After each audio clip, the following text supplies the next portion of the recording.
Welcome to the Simple Doesn't Mean Easy podcast. We are here twice a week working at simplifying things in our lives, one day at a time, one simple step at a time. I'm your host, Michelle Visser, and this is our 100th episode. I am so excited that I'm still here doing this 100 times now. And it wouldn't be possible at all without you guys. Not even one episode. So thank you. Thank you. Thank you. Because I love doing this. Okay. So we're doing things a little differently because it's the 100th episode. First of all, it's not our typical topic today. We're not talking about kombucha or fresh flour or lard, but we're applying the idea of simple doesn't mean easy to our faith. That's what I'm talking about today with a very good friend. I'll explain in just a minute. But essentially, we're talking about how to see the kindness of God in the midst of a very hard season of life. Second of all, I'm actually sitting down with a genuine real life friend today. If you're only here, in general at the podcast for real food and simple living, come back, please. Our next episode, we're right back there.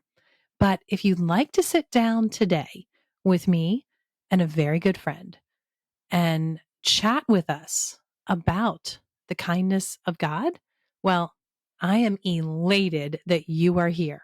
So, also take a second, by the way, and leave a really quick review over on Apple Podcast, either of this actual episode or the podcast in general. And every review that is made in the next 2 weeks, once this airs, I'm going to go through them and randomly choose a winner. And you can have your own copy of this book that we are diving into today, The Kindness of God by Nate Pickowicz. Okay, so let's do this. Let's bring on my friend Nate. Okay, I'm really excited today, guys, to have Nate Pickowicz with me. I'm excited for two reasons. First of all, I kind of find it hard to believe, but this is my 100th podcast episode. And when I realized, Nate, that I could coincide my 100th episode with chatting with you, I got pretty excited. So thank you for being able to be here. Absolutely. Wouldn't miss it. Well, for anybody who doesn't know, which of course I know the whole world doesn't know Nate Pickowicz is the teaching pastor of Harvest Bible Church right here in New Hampshire, right down the road from our old farmhouse. He is the author and editor of more than a dozen books. Is that right? Yes. Including Why We're Protestant, The American Puritans, How to Eat Your Bible, and my personal favorite. I can't say that I've read every word of all your books, but I've skimmed them all. And I can absolutely say my personal favorite is the one that just came out, The Oh, wow. Kindness That's of God. great. That's great. I think there's such a huge need for this, Nate, that I think it's the number one question people ask, honestly, is, how can God allow difficulties? And I thought God was a good God and a kind God. And you go into so many great points for the evidence of his kindness, even in a really difficult world. So I will say before we go any further that this is not my typical kind of podcast. I've never had my pastor on the podcast before. And I've never had a real life friend, by the way. Like, I have many friends. I'm sure you're the same way. I call them friend. I genuinely think of them as a friend, but I've never met them in person. There's so many people like that in my life that I have on and we talk, but you're the first person that genuinely I know and absolutely adore, and am so thankful to be able to call you friend, not alone friend, but pastor. So I'm excited. That's great. Yeah. I mean, But on top of I've that, been in your house. I know I've been in the worst of days. I have been in the hospital with you guys. I mean, yeah, Absolutely. I've killed wasps for you. I mean, there's all kinds of. The first time I met you. Oh, I wasn't planning on bringing up that story, Nate. That's right. You can tell it. It's all right. True story.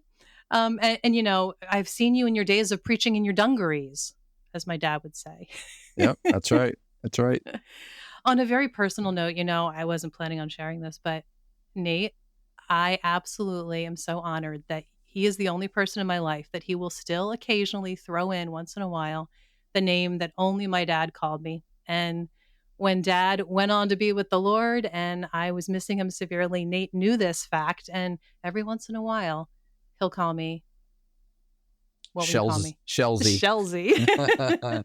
I And I love it. don't try to overuse it because I feel like it's special. And so once in a while, if the mood strikes me, I'll let it go. And because I don't want to cry or be crazy or weird, I just let it slide and I just enjoy it inside. Like I don't ever go, "Oh, Nate, thanks for calling me that." But I appreciate it dearly. Yeah, absolutely.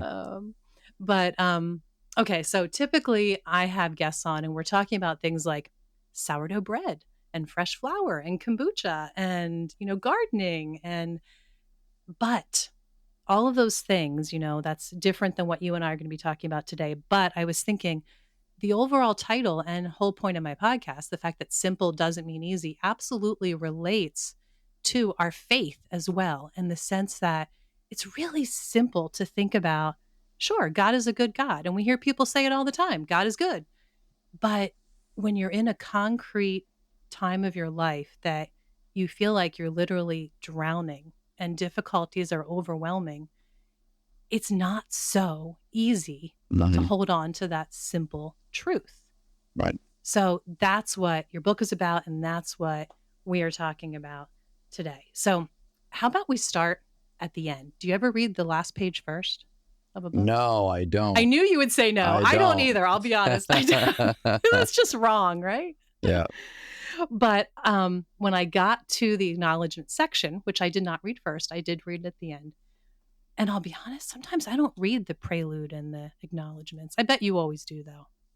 Yeah, I think I do. I mean, I like to know how things are made. So when it comes to writing books, I mean, you're an author, so a lot goes into it. And so I like to read just kind of the thoughts behind the thoughts. So, right. And I've read some acknowledgments that are really boring and it's just a list of names and, it's just kind of what it is. But I think it's cool when people like kind of tell little tiny stories in there and you get to see like kind of what's behind the whole thing. So yeah, absolutely. I agree. Well, when I got to the acknowledgement section after reading your book, that was where I learned something that I did not know about you or the book or your mom, that, I do know your mom was walking through a very difficult time, as you were. Yep. A few years ago. And just the other day, actually, I went over to visit with your mom. I took Selah because she loves my puppy, and Selah and I went and had a little visit. And we were talking about the acknowledgement of your book.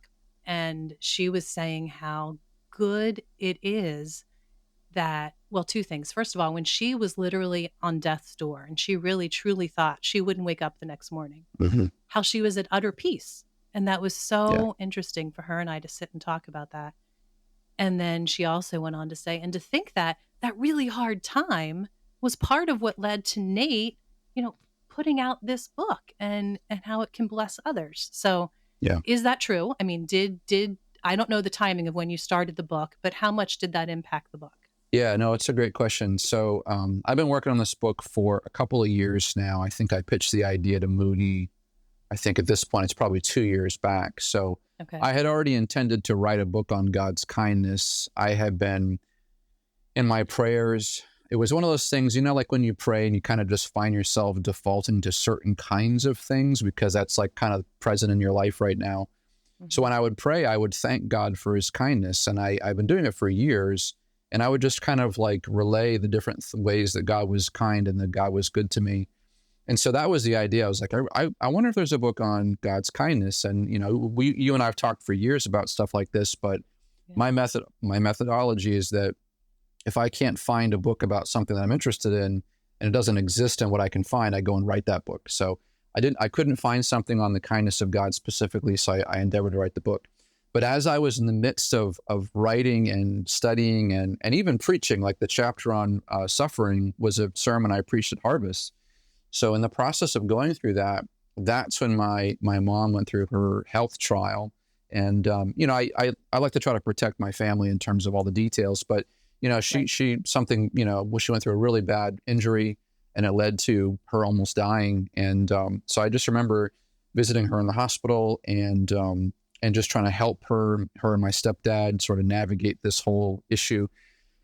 And in the midst of all of that, here I am researching and writing about God's kindness in the face of difficulty. And I'm watching my mom go through probably one of the most difficult physical trials I've ever seen her go through. And I've seen her in some pretty hefty stuff. And then just watching God not only save her life, like preserve her physically, but also just watch my stepdad, minister to her and love her. And just seeing like answered prayer, God answering our prayers, and all of the kids, texting with each other and asking for prayer. And so just seeing God's hand. So in the midst of all that, when the book was just about ready to be done, I just, I said, I think I want to give this to my mom. And what was hard is that I couldn't tell her for like 6 months, because like I wanted it to be She a surprise. told me that she didn't know you were doing this till you handed it to her. Yeah, that's right. So I wanted to do it that way because, I'm a geek and that's special. But in the publishing process, it just takes forever. So I had to just sit on this fact until, and then when the book was in pre-sale, I'm like, I told Jody upstairs, I said, don't give the book away to anybody because I want to make sure I get my copy to my mom first. And so it's like this big conspiracy theory to make sure that my mom got her copy. But right. Yeah, I mean, just trying to, the Bible says to pay honor to whom honors due. And my mom, I love her dearly and I honor her. And just to be able to see, God display his goodness and his kindness to my family and to me and to her, just really cool. So I just, that was important to me to do that. Yeah. And you also have a whole chapter on, I think it's kind of a great take on it. I don't think a lot of people would think about putting a chapter in this book about God's kindness in blessings, because I mean, that seems kind of obvious, right? Of course, we see God's kindness and blessings when we question it is in the hard times. But I love that you're pointing out all these things that we don't even stop to think about that we should be thankful for. I mean, elaborate on that for me. Yeah, so God's kindness and blessing, the whole structure of the book was to try to explore God's kindness in different avenues of life, really from salvation all the way to suffering, to the world, everything. But yeah, in terms of blessing, though, to your point, we don't often consider the things that we have in our life. So our families, our spouses, our children, our health, our possessions, all those different things, we don't consider those to be express kindnesses of God. But James 1:17 says that every good gift and everything that comes down is from the Father of lights, coming down from above. So, everything we have that's good is from God. It is a kindness of God. And so I just, the whole point of it is to try to just point out and encourage people as they're reading this to just consider different things in their own life. So yeah, even the home that you live in, the car that you drive, everything that you have, your health, whatever you have that's good is from God and ought to be given over to him in praise and thank him for being kind to us. I just think we presume too much and we don't stop and take stock of it. I don't know how much your viewers know about even some of the stuff that you've been through, but even something as simple as, not having to go to the hospital today can be a kindness of God. So, I think all of those things are just really important that we give honor and glory to whom honor is due, and that's the Lord. Absolutely.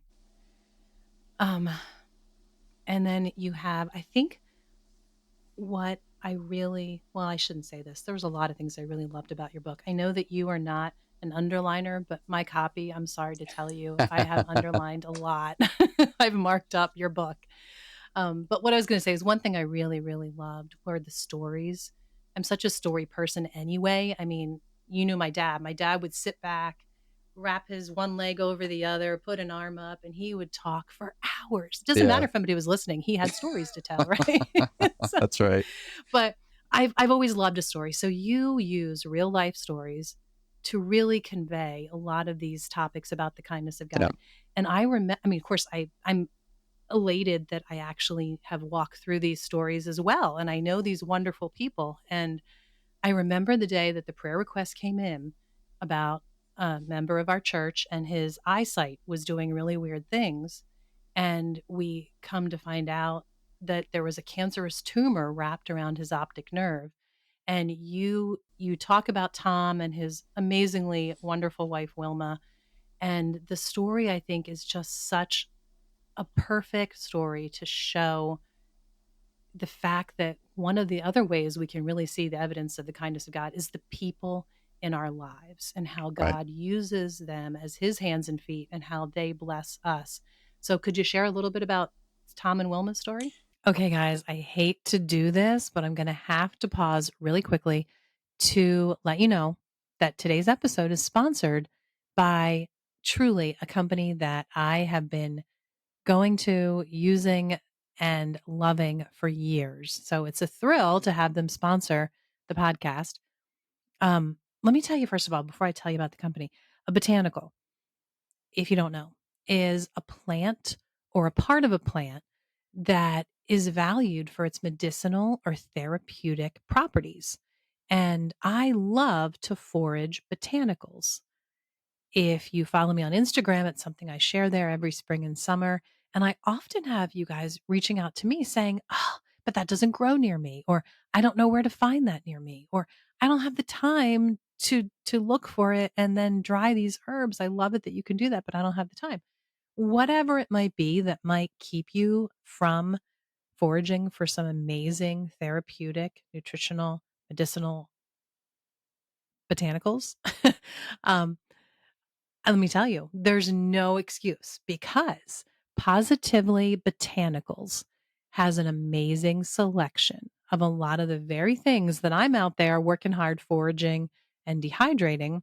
You can just go to Positively Botanicals and get them there. I love to use them in hot and cold teas and sip on them throughout any season for the different medicinal reasons. So there's a lot I could tell you, but let me just tell you, go to soulyrested.com/teas.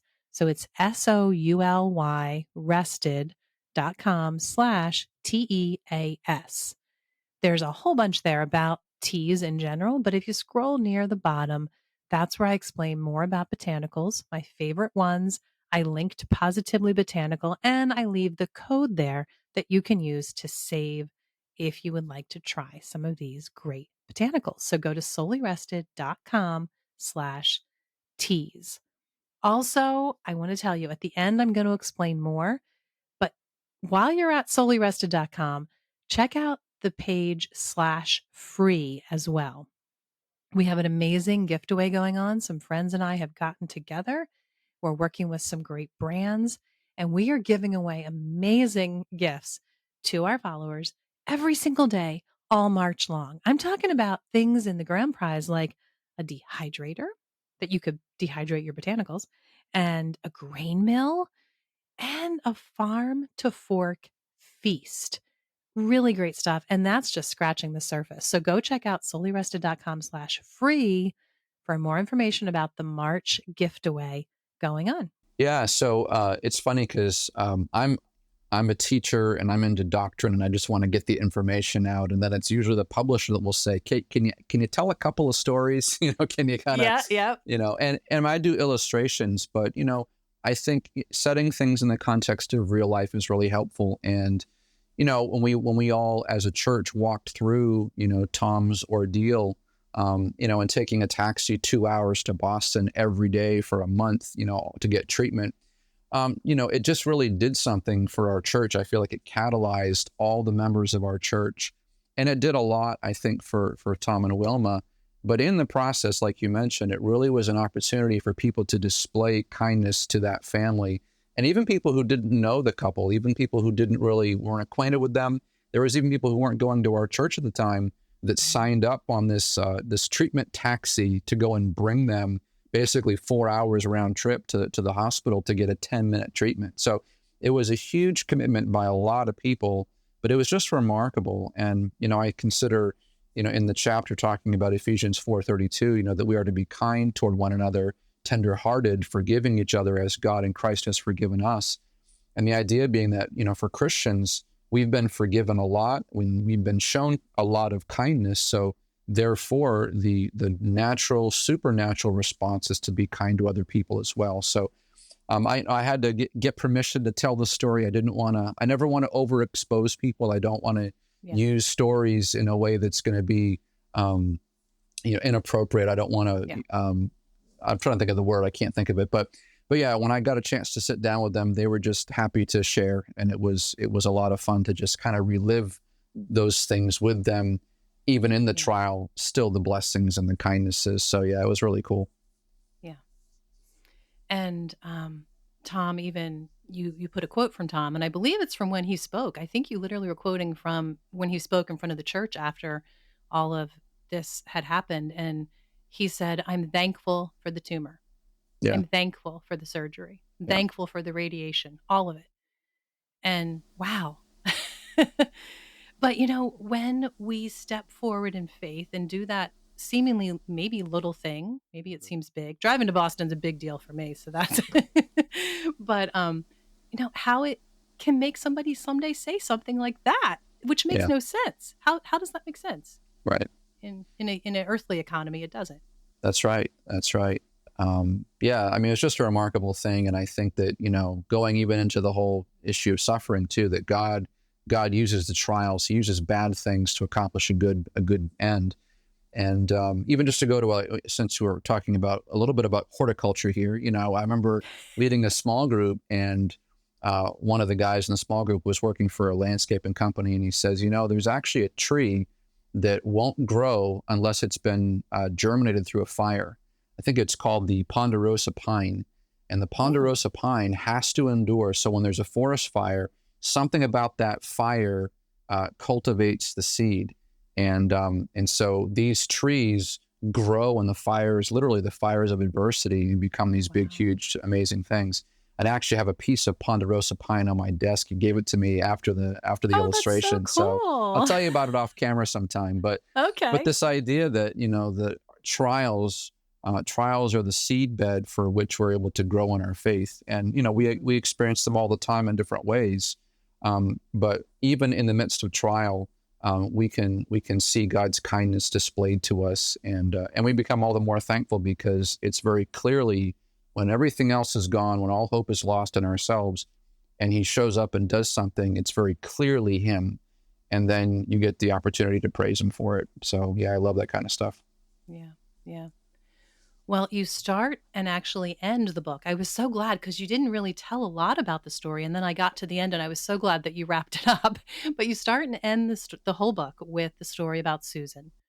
And I would love for you to just kind of sum up that for the listeners. Yeah, so I've been asked this a couple times in interviews, and I feel bad because I don't want to spoil the ending of the book, because there is kind of like I didn't even think about that. But it's okay. I think there's a way to do it in a way that that people will still want to read. But yeah, so again, got an opportunity to ask if I could tell the story.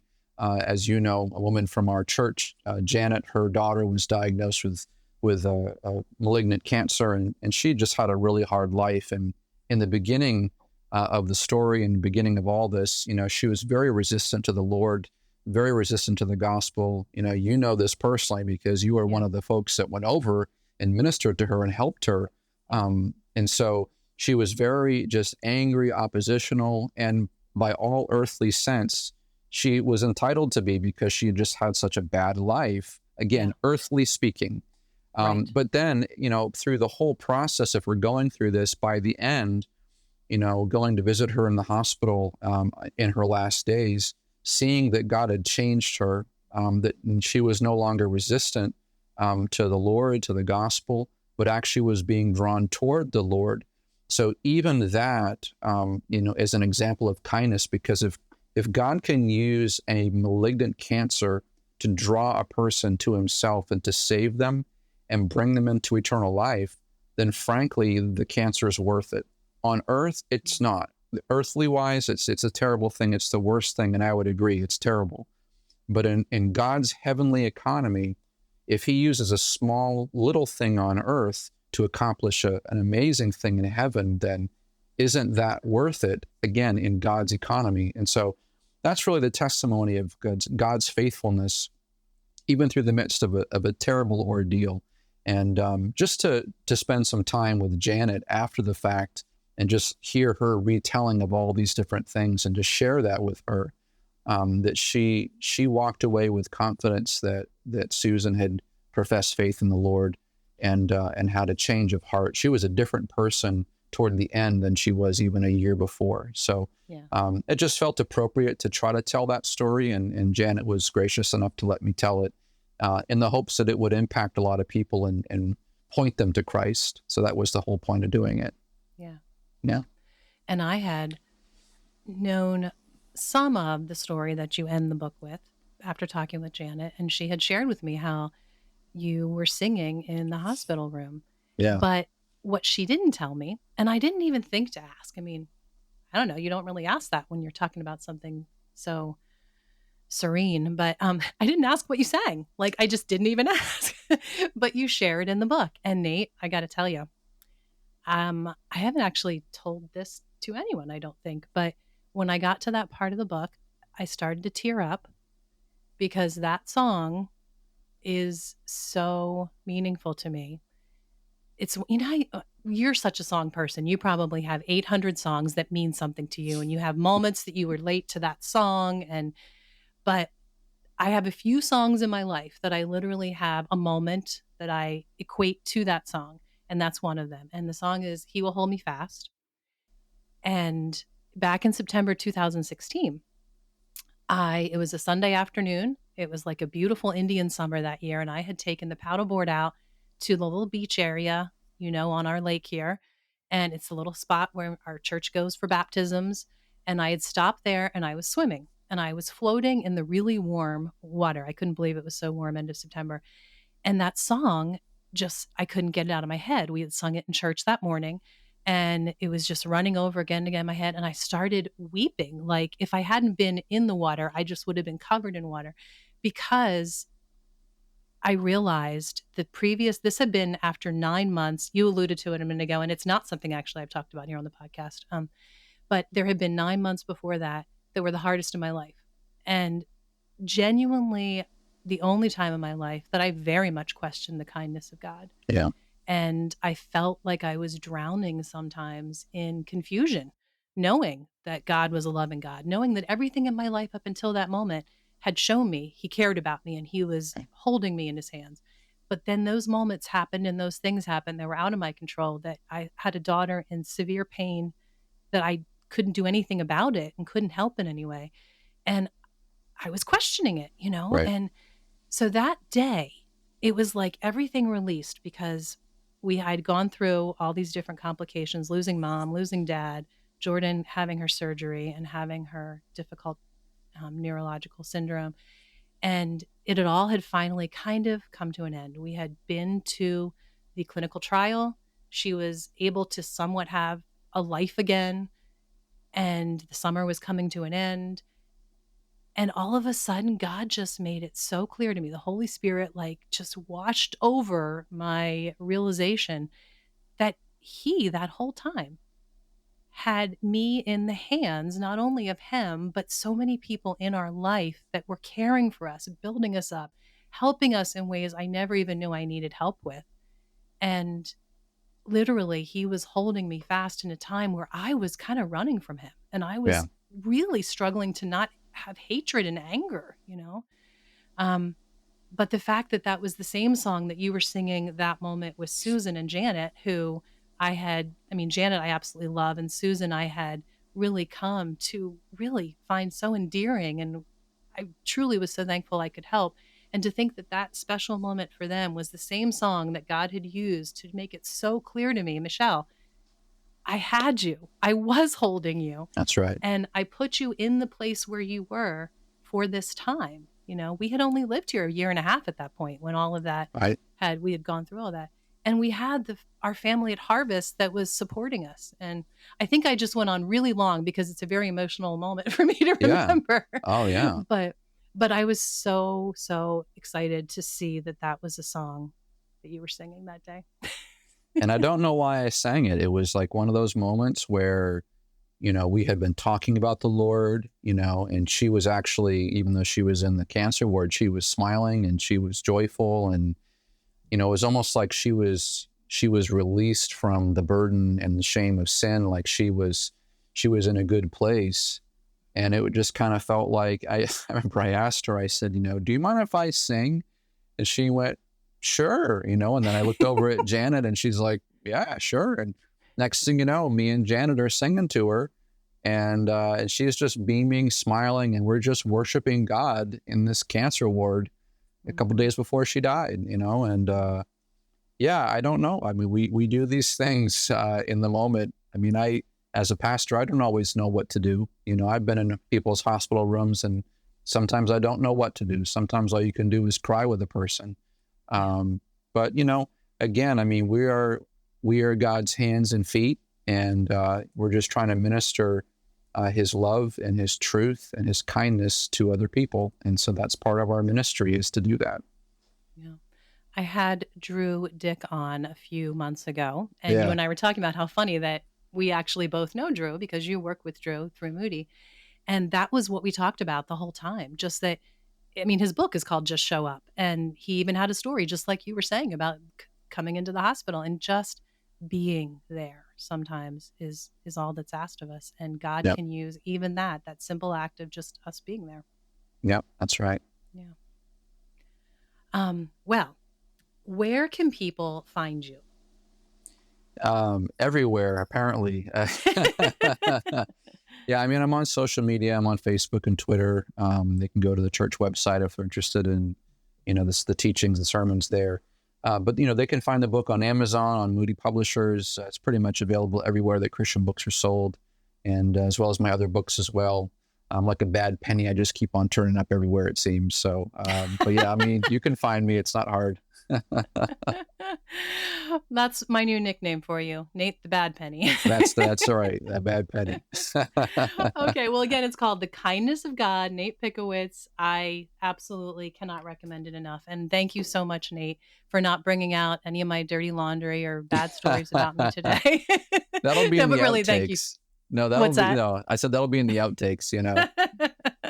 No. But seriously, thank you for taking the time. I really appreciate it. Yeah, and Michelle, I appreciate your friendship. I mean, you know, our families together have been through so much over the years, and you know, love you, love your family, love your daughters, and just it's just a good thing. I love that God brings our lives together and does such cool things. So I do too.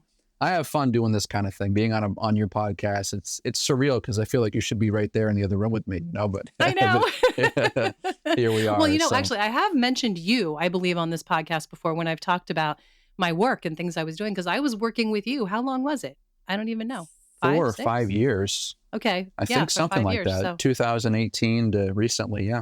Yeah. And I am very, very honored. I mean, sometimes I'll just be driving through town towards church when I was working for you and just thinking, what a blessing that this is what I can call a job that I'm going in to do what I'm doing, working with Nate. So I also think of you as an amazing friend, love you dearly. And I'm so thankful that you're part of our family's lives and that we can be a part of your family's lives. Amen. I love it.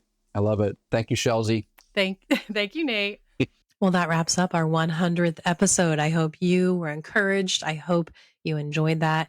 Thank you for listening. And be sure to go leave a review over on Apple Podcast. If you're not sure how to do that, by the way, go to soulyrested.com/podcast. And I give you really easy directions there. But one of you that leaves a review, I'm going to be sending your own copy of Nate's book. And I also told you at the end that I would explain a little bit more about the amazing March giveaway that's going on. It just started a few days ago. Every single day this month, a few friends and myself have gotten together to gift back to our friends and our community some of these amazing things that will encourage you in your efforts to have more real ingredients in your life. It's the Real Ingredients Gift Away. And the whole thing is explained over at soulyrested.com/free. But it's super simple. Basically, go over and enter every single day, and every single day, a new winner is going to be encouraged. So that's it. I think that's everything. I feel a little weird signing off just because I feel like I just kind of shared some really personal stuff. And I feel like I'm almost sitting in the room with all of you who are listening. And I kind of wish we could almost have a little bit of a conversation about it. But obviously, that is not the way podcasts work. So I'm just going to say thanks for listening, guys. And remember, it is easy to forget how blessed we are to live this life. So enjoy the simple, everyday efforts. It's not easy, but it is definitely a good life.